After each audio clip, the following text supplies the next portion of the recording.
ki fi jiite woon ni jamono conseil économique social ak environnemental di Aminata Touré tontu ay bañam li muy ragal moo di ñu gàkkalub deram ci yorinu bon ca jamono jëmuy jiite conseil économique social ak environnemental moo tax mu bind ay kàddu ci page Facebook am la mu jox moo di fi ma toll ci sama dund jafe na ci doomu aadama muy gàkkal sama der Aminata Touré la mu dëxañ ca tontu la Alaaji Njoogu Jën mi ñu koy tekkil. juróom-ñaari fan gannaaw bi ñu tekkee ndombal tànkam ci boppu conseil économique social et environnemental Aminata Touré génn ci teg-tekkaaral gi mu newoon na moom mi jiite woon kuréel gii di CSE ne mi ngi xaar ak xel mu dal jébbal lenge yi kaka fa wuutu di Idrissa Seck nga xam te ne mbambu topp na ko biñ ko tabbee ba léegi. Aminata Touré leeral ne ci yorin wu sell la yore woon kuréel googu ci diirug at ak ñeenti weer yam fa def respecté lépp lu yoon tëral ci wàllu yorin na ki fi newoon premier ministre newoon fi tam ministre de la justice yokku ci ne këyit yi firnde loolu defar na ko ba noppi te ku dem conseil économique social et environnemental di nga ko fa fekk mu yokk ci ne def na tam déclaration de patrimoine maanaam wax na am amam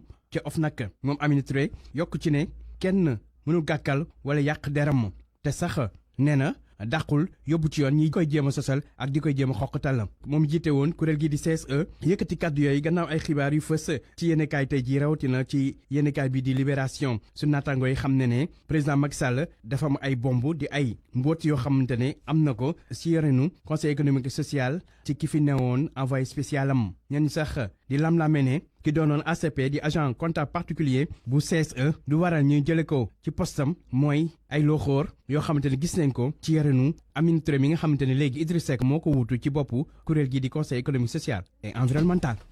Alaaji Njoogu Jën moom Aminata Touré moomee nga xamante ne ji kon wuutu nañu ko ca bopp conseil économique social ak environnemental ka ko fa wuutu di Idrissa Seck njiital parti réew mi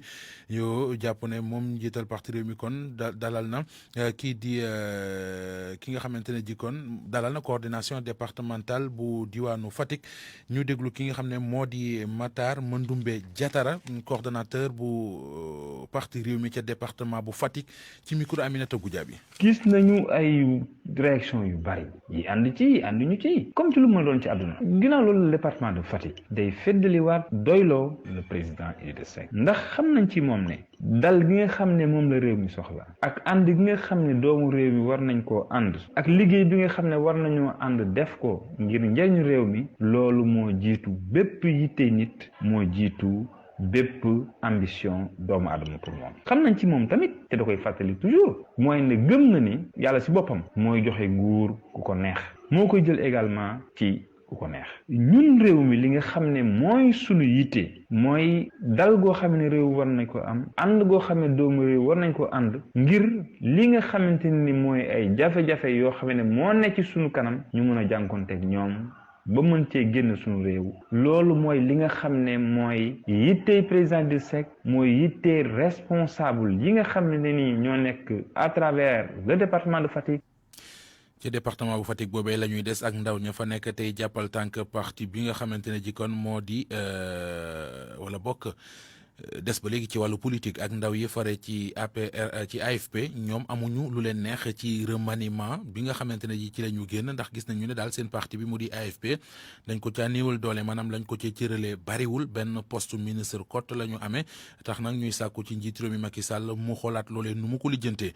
Cheikh Diallo mooy secrétaire administratif bu union départementale des jeunes AFP bu Ndakaaru ñu déglu ko ci téléphone Alaaji Njoogu Jën. soo xoolee relation président Niass ak président Macky relation bu yàgg la te dafa lalu ci loyauté ndax à chaque fois moom daf ñu koy rappeler le président Moustapha Niasse donc loolu ñu gis ko ci ay doxalin ci seen diggante donc rafet tey lu ñu mënul comprendre mooy am ay coalition yoo xam ne AFP moo leen rawoon ci élection yi di 2012 yi tey AFP yooyu ñoo ëpp responsabilité tey ci accolage gouvernemental bi te AFP dafa nekk parti bu mag boo xam ne ministre te ñun am benn ministre lañ am AFP dafa nekk parti bu mag am ay cadres yu mag yu nekk ci biir cadres yooyu aussi jàpp naa ne dañu war a bokk ci ñiy tabax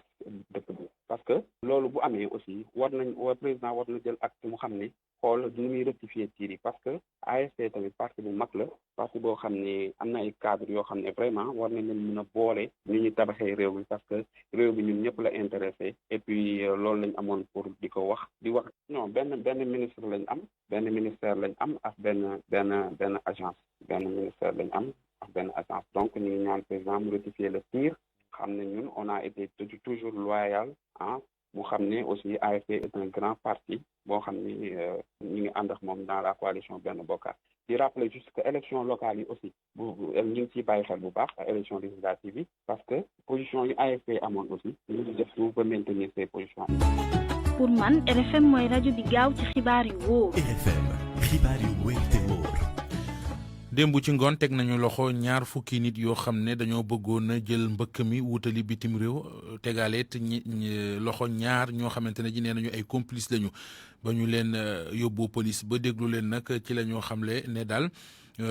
am na ñeneen ñu nekk seen ginnaaw ñu leen bëggoon a yóbbu teg leen ciw yoon ñooñu di leen faral di yóbbu ñu feeñal leen Mouhamed Nabi Silla. ñaar fukki ndaw yu bëggoon jël mbëkk mi dem ca Espagne ci jamono ji ñoom la élément yu police bu Ndar di déglu ak itam ñaari nit yoo xam ni dañu ne woon ci dëkk bi doon jokkoo ak i wax ak candidat yile ba wutal leen sax bërëb bu ñu dëkk ci Pikine dàkk ñaar ñile bokk ci ñu doon liggéey ak convoyeur yile ak ñi nga xame ni dañ doon wër di laaj candidat yi xaalis te itam jox leen bërëb bu ñu dajalikoo ci dëkk bi di Ndar gannaaw ba ñu jógee ci yeneeni gox yu nekk ci biir réew mi ak sax ci bitim réew kër gi ñu luwe woon te dal ko ci Pikine doon bërëb boo xam ni dañ fi doon toogandi ay fan laata ñuy jël mbëkk mi lee askan wi yeewoo ci Pikine tàkk gis ay nit ñu xamul ci seen gox boobu mu jaaxal leen lool ñu daal di jox xabaar bi lee police sax bi muy egsi ci bërëb bi am yenn ci ndaw yoo xam ni jot nañoo rëcc waaye nu mu mënti demee xabaar yu ñuy jëlee ci ñaar fukk ak ñaari gone yi nekkoon ci mbëkk mi war na tax ñu dem ba ci ñi leen doon yóbbu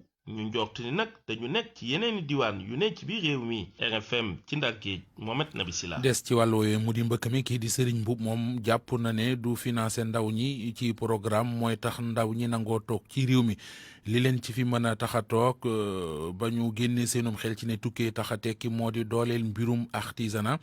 ndaw ñi am xëy la ñu gën a soxla ci financement gis na it ne ministère bi nga xam ne moom la ñu dénk wàllu artisanat bu fekkente ne kon jàppale nañu ko taxawu ko moom it mu jàppale ñi nga xam ne ñooy yëngu ci wàllu artisanat ba ñu gis lu dal seenum xel dana tax ndaw ñi mën a toog Ibrahima Diame. moo xam niñ ko mën a tuddee waaye ci gis-gisu kii di président de la chambre de commerce bu Kaolack ministère bi nga xamante ni moom nañu denk wàllu artisanat li war a doon mbébétam moo di jàppale artisan yépp bañ ci xeeb kenn lu monti doon seen statut jàppale leen kon ci seen liggéey ñu mën a produire dem sax bay exporter Serigne Mboup moom mooy président chambre de commerce bu Kaolack. xam nga comme li may wax rek un grand ministère rek petit ministère benn liggéey ci bu mag ak bu ndaw li am solo rek mooy liggéey bi na commencé ci suuf mais na commencé ci région yi na commencé ci opérateur économique yi gën a ndaw parce que fii laa lay wax da ngay dugg fii ci marché bi ci cœur de ville nga fekk fi benn boutique boo xam da nga fa fekk 8 personnes yuy ñaw gis nga tool dañ koy xeeb mais boo demee ba Chine da nga fa gis koy ñawal ay supermarché yu mag a mag boo leen demee noonu lañ mel di charger ay conteneurs je pense que jàppale leen ba nga xam ne nii produit li ñuy ñaw dana mën a nekk loo xam ne nii danañ ko consommer ci réew mi mën ko exporter. président de la chambre de commerce bu Kaolack di mettitu nag babeeku bi nga xamante ni ndaw yaa ngi koy babeekuwaat ci mbëkk mi mu jàpp ni nag du financement yi nguur gi di def moo leen mën a téye waaye jàpp na ne faw ñu wutal leen liggéey bu leen mën a téye. emploi boobu rek moo mën a téye xale yi dugg ci mbëkk mi ndax xale yi wutiwuñ financement ci mbëkk mi emploi la ñuy wut ndax baax na structure de financement yi muy dollo mais instrument financement yu bari yéen xam ngeen ko ni ci jigéen ñi di rëcc sax xale yu góor yi rëcc wuñ ci xale yu góor yi ku ci am financement rek lu ci bari xaalis bi day yàq sa loxo ndax pression sociale bi nekk sa loxo kon li gën ci ñoom mooy créer ay entreprise ñu am liggéey ci am ci expérience loolu bu ñu demee ba ci kanam dana tax ëllëg bu ñu leen labalee xaalis danañ ko mën a téye bu baax. ci même occasion bi waa chambre de commerce di fàttaliwaat nguur gi nécessité bi nekk ci defaraat pooru Kaolack ndax bateau yi tàmbali di fi ñëw ndaw yi am liggéey Serigne Mboup jàpp ne pooru Ndaxunga fi ñu toxal bateau drague yi mënul remplacer mukk pooru Kaolack ndax situation géographique yi bokkul. Ibrahima Diame Kaolack rajo Futurs Médias. Ibrahima Diame ngeen di ànd ak rajo Futurs Médias di fi déglu xibaaru digg bëccëg gi 13h13. pour man RFM mooy rajo bi gën a jege askan wi. RFM rajo bi jaamu seen soxla. Ndombulox dëkk la bu nekk ca commune Boukul arrondissement Mérina Dakhar askan wa fay yeewoo ñoo xëy tey jii di xultu di wane seenu naqar li leen miti mooy dañoo jël ñeenti hectare ak genn wàll ci seen suuf jox ko benn promoteur te nag nee nañu maire ba di Modou Fall moo def lu ni mel maire bu Koul daal di weddi tuuma yooyee xam le ne suuf soosee nga xam ne kon ñoom baykat yi ñoo ngi koy laaj ba mu jural leen ñaxtu ki xultu suuf sa domaine national la bokk te daanaka ñaar fukki at a ngi kenn defu fa dara te it lu aju ci désinfectation bi defoon nañu ko ci anam yu wér te wóor ci tege ci këyit Cheikh Anta Diop ciy leeral. bu kenn laal suñuy suuf loolee di yuuxu ko wàllu askan wi di dëkk fii ci Ndombolox nekk ci commune ab Koul ñu daje woon ci penc mu mag bi doon naxarlu lu toll ci 4 hectares ak genn wàll ci suuf ne nag maire ab Koul moo ko fas yéene jox ab promoteur privé. Tahirou Ndiour moom moo yor seen kàddu. commune Koul bi yëpp li ñu wër lépp ñu xam ne suuf si ñuy xeex politique taxu. Modou Fall monsieur le maire bu Koul moo tax ñuy jooy ndax jël na suñ suuf ci foqati ci doole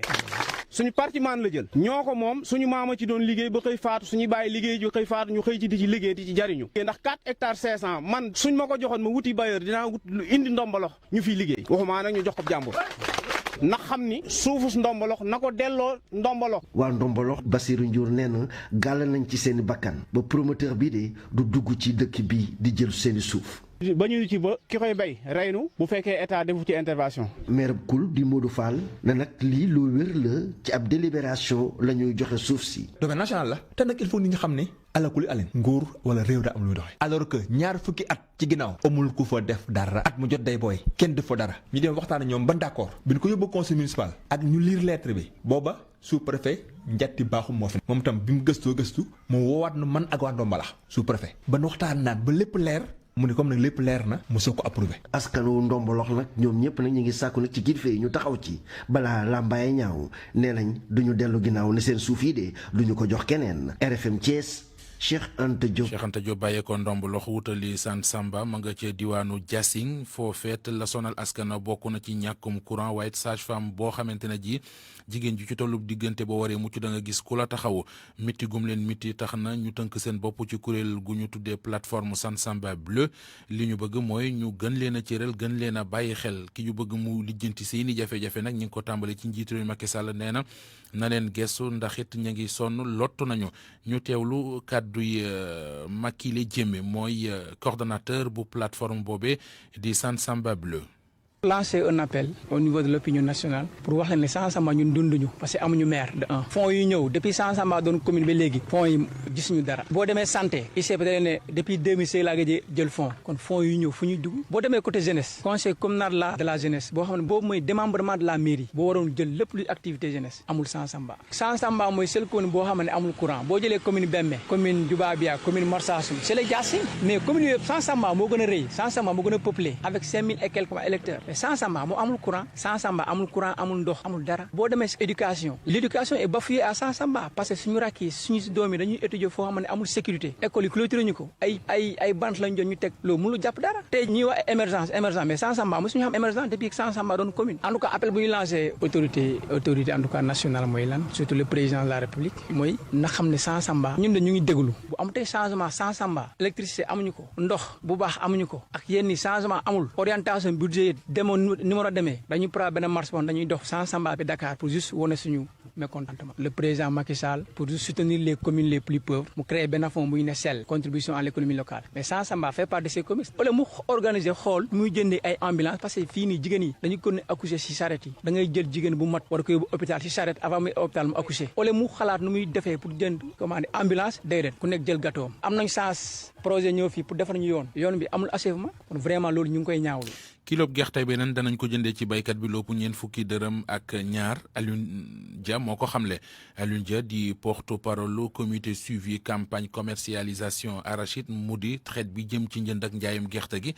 moo teg ci ne alxames jii di ñëw kuréel gi ko war a saytu daañu daje ngir xool kilo bi fan la ñu koy jàpp boole ko siiwal ko moom Alioune Dia moo ne woon ganu RFM matin ñu déglu kàddu yi mu fi bàyyi. Sénat mi nga xam ne moo koy toppatoo jot naa évaluer li fi ase daaw danañ defi réunion alxames bii di ñëw incha allahu taala ñun ñi nga xam ne ay kuréelu baykat lañ yor nag nun mën a taxawee ba baykat bi la mu war a jaayee mu jaayee ko na mu ko war a jaayee moo tax toujours ñun dañuy wax nañ wut prix plancher prix boo xam ne dañ naan kenn du jaay lu ko yées waaye buñ ko xasee ba ne lu ko yées nag lu waay mën a jaayaatee ak lu mu taweeku baax na ndax baykat mérite na ko moo waral daaw même bi nga déggee ñu ne 210 nga jékki-jékki gis ñu jaay sax ay 300. départ chinois yi fi nekkoon daaw ñoom ñoo jënd gerte gi. voilà jënd ci ba biñu demee mois de janvier rek ba chinois yi jënd lu ëpp 500000 tonnes ñu leen exportation bi doy na ren jii nag Sénat dana taxawal prix li wóor mooy dana ëpp moom 210. léegi nag est-ce que du jamono ko laaj mbas meeg. naqaraayu jamono. ak itam li baykat bi daj ci gerteem. dafa jaadootu sax baykat di mën a xëy naan 210 la koy jaayee 210 yi gis nañ ne daaw bañ ko jëndee itam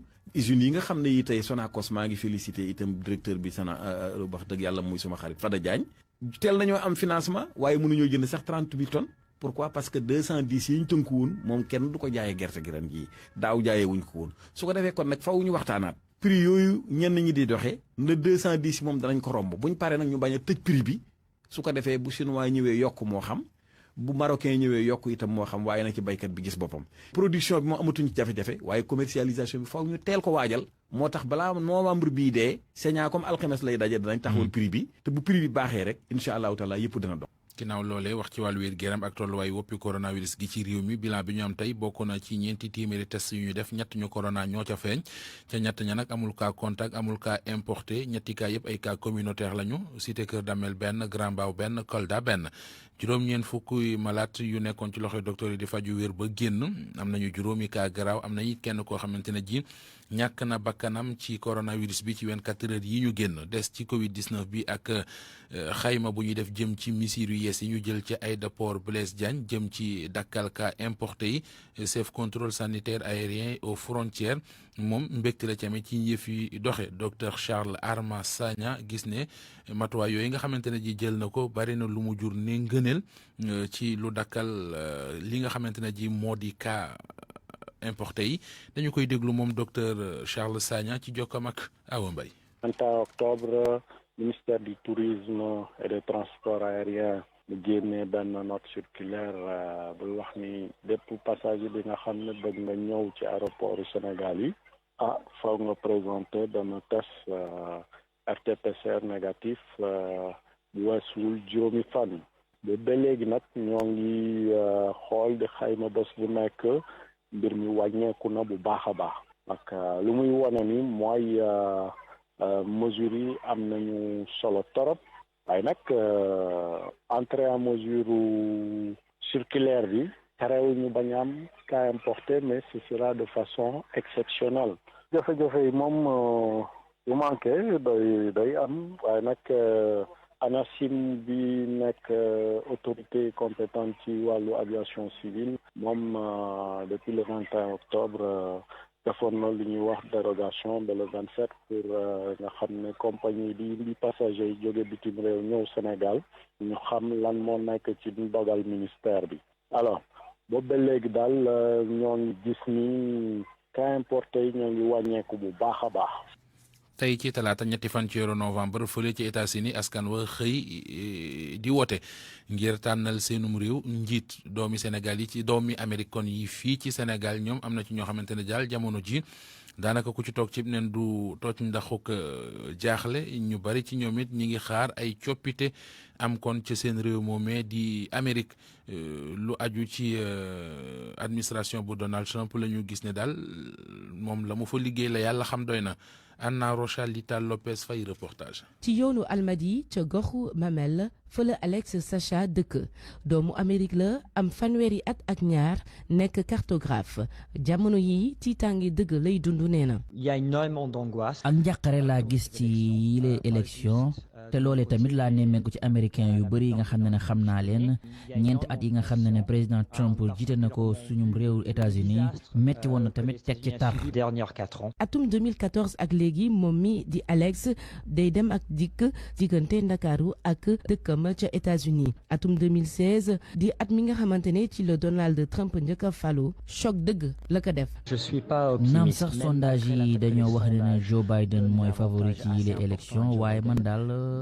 am naa ci xel mu tey ndax ci fàttali rek ci atum 2016 loolee la ñu waxoon ak ki nga xam ne mooy Hillary Clinton te ca mujjee tënk xam nañ na mu mujjee Trump moom mujjee toog waaye maa ngi dundee yaakaar rek.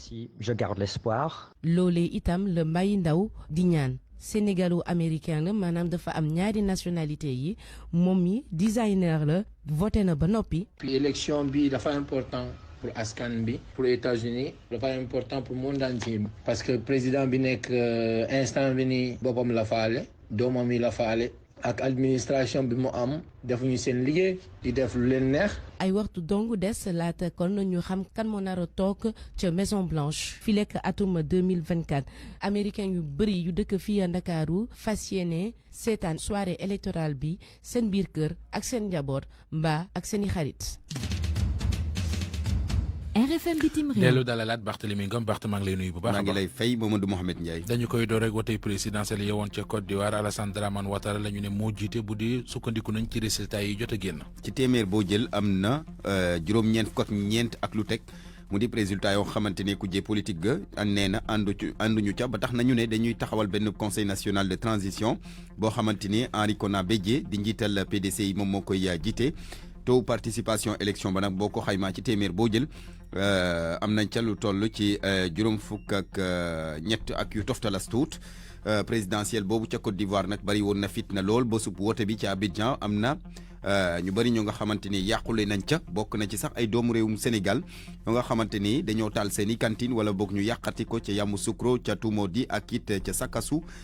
ñoom nag ci njàqare la ñu nekk nii ba tax ñuy sàkku ndimbalu autorité yu nekk fii ci Sénégal ñu àndi ceeg Seydou Nourou Ba di suñu ndaw la ca Abidjan. amal nañu ab cellule ngir fexe daal ba moytu ko bépp crise gannaaw élection yi waaye terewul vice président bu doomu Sénégal yi fii ci Côte d'Ivoire nag di naqarlu ay cantines yu ñu lakk wala sax yu ñu yàqatee ca Sakassou Yamoussoukro ak Tumodi Mamadou Sow nag di ci oo nguur gi. dafa am ay sénégalais yi yàqule foofu mu bëri vraiment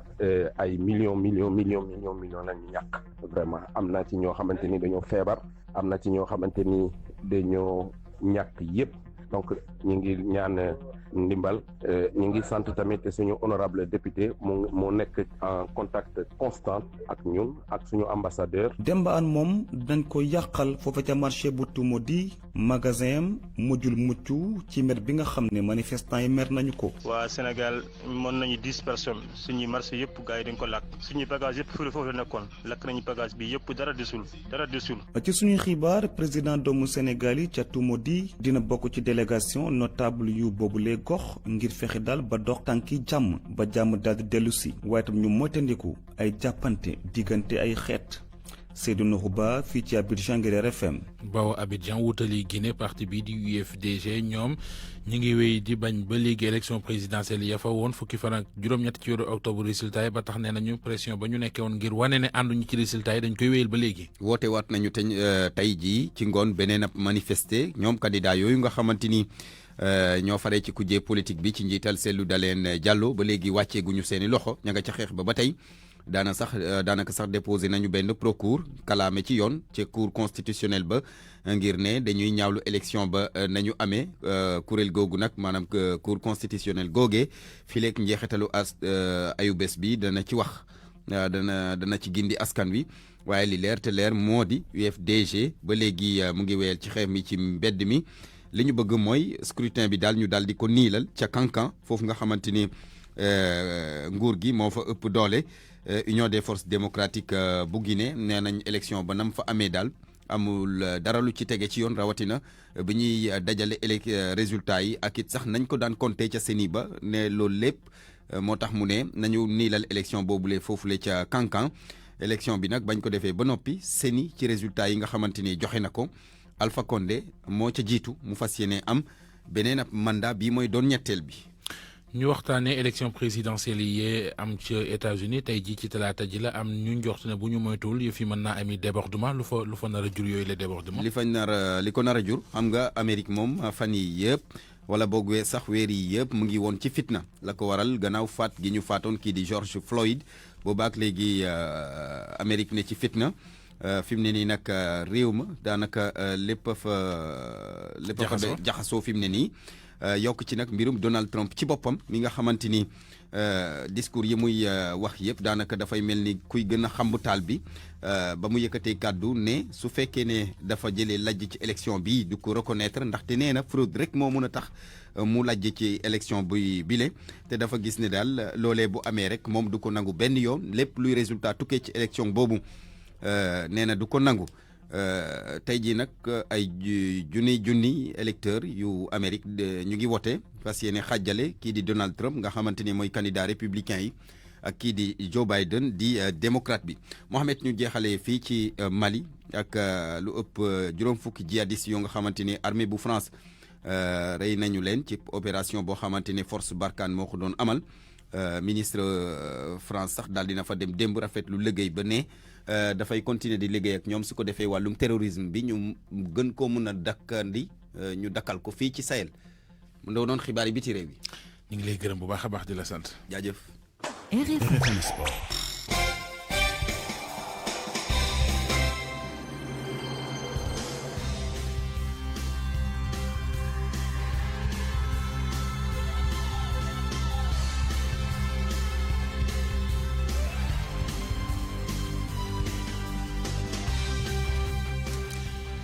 Youssouf Bodian maa ngi lay nuyu. di la fay Mouhamed di nuyu ñëpp. ànd ak yow ci wàllu tàggat yaram football Aliou Cissé convoqué na ñaar fukki football kat ak juróom ngir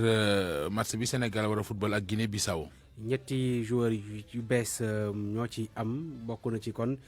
milieu terrain yi di Moustapha Nam Franck Kanouté waaye tamit défenseur bi di Arial Mendy solo ci am di ñu présenté kon joueurs yu bees yooyu nga xamante ni bokk nañu ci liste Aliou Cissé bi. Iliman Franck Kanouté nag ab milieu de terrain la boo xamante ni depuis benn fan ci weeru sattumbar atum 2020 gi ñu ne la dem ca Cercle Bruges di ab club goo xamante ni bu première division la nekk ca Belgique ak équipe boobee nag jot naa amalagum juróom benn di jongante marqué ci benn but moom nag mi ngi judd fukki fan ak ñett ci weeru décembre atum 1998 moom Iliman Franck Kanouté nag lu bëri ci carrière am Italie la ko defee daanaka sax fa nañ ko formé mi ngi daal di tàmbalee ak équipe U19 bu Juventus ci atum 2015 laata muy wutali Pescara ci weerub janvier atum 2018 ca même at moomee ci weerub juin la daal di dem ca Ascoli ban ci tegee benn at mu delluwaat ca Pescara ana ba ca topp mu dem ca Cosenza laata muy wutali waat Pescara foofee sax la daal di jóge dem ci club ga nga xamante ni fa la nekk jamono ji di Cercle Bruges. beneen joueur bu yees di Moustapha Nam moom nag jamono ji ma nga ca Ligue 2 française ak club bi ñu naan Paris FC depuis benn fan ci weeru sulet atum 2020 moom nag jot naa joué lu toll ci juróomi jongante dugal benn but moom ancien joueur bu AS Douane bi ak Po FC moo jëloon ci atum 2019 tournoi UFOA bi ak équipe bu Serigne Saliou Dia bi jot na am sax médaille de bronze itam ak Sénégal ci lii di CAN mini foot ñetteelu joueur bu yees bi moo di Arial Mendy moom nag ab défenseur arrière gauche la boo xamante ni jamono ji ma nga ca Servette FC moom mi nga xam ne nag ca Ziguinchor la juddoo ay atam toll ci ñaar fukk ak juróom ca Institut Jambar lañ ko daal di formé laata nag muy wutali Lens ci atum 2020 bi naka noonu la jaar itam ca Orléans delluwaat Lens laata nag muy des ci club bi ñu naan FC Servette nekk ca Suisse ñoom ñetti joueurs yooyu yépp nag bii moo nar a nekk gulet ñuy bokk ci sélection A bi bu Sénégal. Soda Thiam équipe bu Sénégal boobule kon Aliou Cissé daal di siiwal tey jii jàppale ni kon le 8 bi di ñëw ci la ñuy amal seen regroupement fii ci Ndakaaru ma fàttali kon liste bi Edouard Mendy Alfred Gomis ak Bingourou Kamara ñooy gardien yi ci défense bi Youssouf Sabaly Moussa Wagué Kalidou Koulibaly Salif Sané Pape Abdou Cissé Ousseynou Ba Saliou Ciss ak Arial Mendy ci milieu de terrain bi Idrissa Gana Gueye Moustapha Nam Pape Diop Gueye ak Pape Cheikh Diop ak Franck Kanouté kii di Pape Aliou Ndiaye Crépin Diatta Cheikhou Kouyaté ci attaque bi Ismaïla Sarr Abibou Diallo di Abibou Diallo bi nekk Metz Opanguet Famara Diédhiou Keita Baldé Diawo ak Sadio Mané ak Boulaye Dia. Abibou Diallo demul Strasbourg. waaw si Strasbourg effectivement attaquant bu bees bu Strasbourg bokk kon ci liste bu Aliou Cissé bi jàppale ni Mohamed ni mu ko waxee sànq le 8 novembre ci la ñuy amal kon regroupement bi gaynde yi nañ dajee le 11 novembre ak équipe bu Guinée-Bissau ca Thiès le 15 ñu daje ak ñii di Guinée-Bissau encore fële ca Bissau bokk ci ñetteel ak ñeenteel bëccëg jëm ci qualification CAN Cameroun 2022. beneen football katu Sénégal di Khadim Diaw moom dañ koo transféré fële ci Aroya AC nekk ci Guinée la mu bëgg foofa wax na ko. défenseur international sénégalais bi sax démb amal na entraînement bu njëkk ak clubam bi foofule ca Guinée Khadim Diaw kon Génération Foot moom moo ko able ak option d'achat maanaam mun na am équipe bi daal di ko jënd moom nag ay mbébétam mu ngi koy wax rawatina ci compétition africaine yi ñu déglu kon kii di Khadim Diaw. choisir na Aroya parce que tout d'abord Orea club bu mag la seen liggéey bi ñu liggéey tout ba yegg si fii am na ay joueurs yu baax ak dirigeants yu baax en plus ak am nañu organisation bu baax aussi en plus Orea moom des champions africains et que Orea équipe bu mag la ci club bu mag boobu noonu et que damay remercier bu baax sama ki ma fi fekk sama frère bi Khadim Ndiaye parce que accueillir na ma accueillir bu baax accueillir bu rafet en plus waxtaan lu bëri sax en plus dama ñëw fii nii pour gën a jàng gën a yokk expérience bi maa ngi remercier bu baax académie Génération Foot particulièrement ak sama président Madi Touré dirigeant staff joueur et dafay équipe la boo xam ni saison bii nii saison bu baax la def ba dem na ba demi-finale coupe de la confédération africaine palier la boo xam ni donc dama fi ñëw pour apporter leen dara pour jéem a essayer def le tout équipe bi jéem a def le tout équipe bi jéem a àgg fu sore ba àgg bu finalu pourquoi pas. Khadim Diaw kon ca Orea AC fekk na fa Khadim Ndiaye di gardien international sénégalais bi amoon gaañu daaw ñëwaat ci compétition bi ak club champion en titre bu Guinée nekk demi-finaliste édition bu mujj coupe de la confédération africaine seen entraîneur nag doomu Sénégal la di Lamine Ndiaye nekkoon sélectionneur bu Sénégal. waxtaanee Ligue des champions ca Europe tey jii la ñuy tàmbali ñetteelu bëccëg gi. ci groupe A bi Bayern Munich du champion en titre moom moo yoo fekki kon ñi di waa Salzbourg bu 20h jotee laata loolu 17h55 Lokomotiv Moscou Atlético Madrid. ci groupe B bi Real Madrid ñaari match am benn poñ amagul ndam di dalal kon Inter Milan 20h Shakhtar Donetsk Borussia Mönchengladbach 17h55. ci groupe C bi match yi 20h lay door FC Porto Mamadou Loum Ndiaye international sénégalais bi yoon woowuñu ko Olympique Marseille la ñuy dajal Olympique Marseille moom dafa ñàkk ñaari matcham yu njëkk yi Manchester City di dalal Olympiakos bu Pape Abdou Cissé ak Ousseynou Ba ci groupe A bi groupe D bi jàppale ni Liverpool bu Sadio Mané dina fekki ci Italie Atalanta Bergame 20h lay doon ci waxtu woowu ñi di waa Midtjylland di doomu Danemark di dalal waa Ajax Amsterdam suba retrouvailles mooy am diggante ñaari gardien yu Sénégal Edouard Mendy di góolu Chelsea jamonoy kon def ndorteelu saison bu baax mooy dalal kon Stade Rennais ak Alfred Gomis di gardien bi nga xamante ni moom sax moo ko wuutu foofu ca Stade Rennais Mbaye Niang nag moom mun na am mu joué suba kon minutam yu njëkk ak Stade Rennais ndax tey bokk na ci joueurs yi ñu doon entraîné kon laata ñuy dem foofule ca Angleterre ngir jongante ak équipe bi di kon Chelsea Mamadou Mohamed Ndiaye. jërëjëf Youssouf Bodian maa ngi lay gërëm bu baax a baax.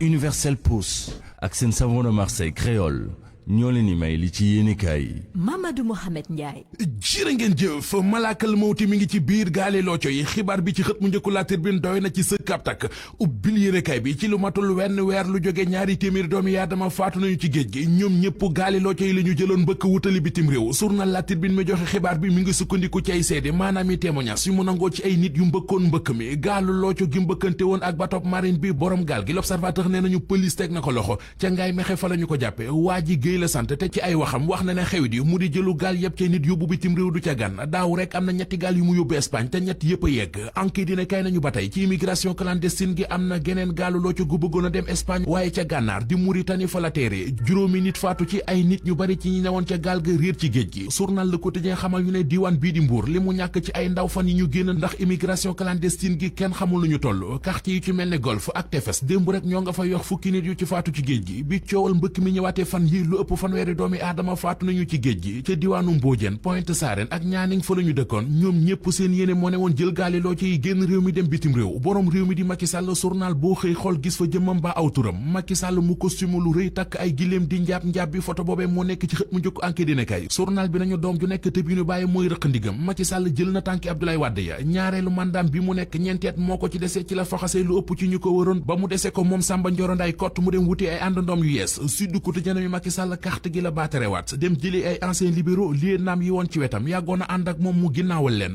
Maurice Soudieck Dione di docteur ci wàllu science politique ne waa Sud Quotidien li tax Macky Sall doxalee ni mu doxalee moo di ci kalkin ak di xool ak xoolaat ak càmbar ak nasaka nocc ci la nekk ngir waajal 2024 le témoin ñu nañu wax jàngooge Macky Sall ak toogom di photo yam ci la bëgg a waggar beleen de ko ba mu dëgër toog di xaar 2024 ci àndandoom yu yees yi kenn ca di Idrissa Seck l'Observateur nee nañu ak demam ci Macky Sall bari na ñu mu bett ak ñu mu neexul bokk ci ñoom professeur Amsatou Sow Sidibé muy wax ci xët mu njëkk journal bi ne lii dafa ëpp te lu ëpp tuuru li Idrissa Seck def Amsatou Sow Sidibé ne déception nationale la Pape Diop njiital bokk gis-gis bokkoon ak moom coalition ci présidentielle yi 2019 yi ne moom dugg parti réew mi ci gouvernement bi yëgu ci woon dara Elentine ne ko manit kasaalika ci presse bi laa ko yëgee comme ñëpp jugee leen fi ma teg fii Idrissa Seck Le Quotidien nee nañu dafa mel ni kii di Macky Sall noonee la defee ba mu jaral ko mu jëlug baleem falak ñoom Aminata Touré ñoom Boun Abdallah Dionne Amadou Ba Aly Ngouille Ndiaye ak Mouhamadou Makhtar Cissé ndax di ragal ñu wutu ko Le Quotidien di laaj ndax Idrissa Seck mu indi ba def ko njiital conseil économique social ak environnemental gënut a garaaw ñooñee ndax nappiwul ki ko war a wuutu ba indi ko te bàyyiwu ci xel dugg Idrissa Seck ci gouvernement bi journal Le Quotidien nañoo tàmbali naa jur ay grand problème ci biir grand parti ne indi nag juuyoo xaat ci diggante Alaaji Malick Gakou ak Malick Gueye ministre intérieur Antoine Félix Diome ñooñuy Khalifa Sall yi ñoo ngi koy ŋàññi xaat te toogagul Vox Populi nañu Moussa Taye ak i gaayam nee nañu jarul muy yebbi ay bagaasam ne démissionné ndax doyu leen li tax ñu wax ko moo di dañoo seetlu ne jëf ju ñaaw ju Macky Sall def ci réew mi rek ñaare boo xoolee loxob Antoine Félix Diome ma nga ca moom Antoine Félix Diome war a bokk ak Omar Sarr ndajam conseil des ministres journal Walf Fadjri mel ni ku ca yëm ndax nee nañu ba muy nekk ci cour répression enrichissement illicite moom lañu santoon ngir mu topp Omar Sarr lu ñu tu ko ci coowal des biens mal acquis mu di teranga ju leewul ji ñu ko doon jiiñ ku ñuy jiiñ ak ndëmm muy soccoo yeelu gone Source nee nañu moo di Mansour Faye ndax 2012 ak léegi poste ministre bu ko Macky Sall teg rek xaalis ak fay xeeñ ginnaaw délégation générale à la protection sociale ak solidarité nationale moom mi ñu gën a cëral ci république bi di Mansour Faye garde PUDC Promoville programme Puma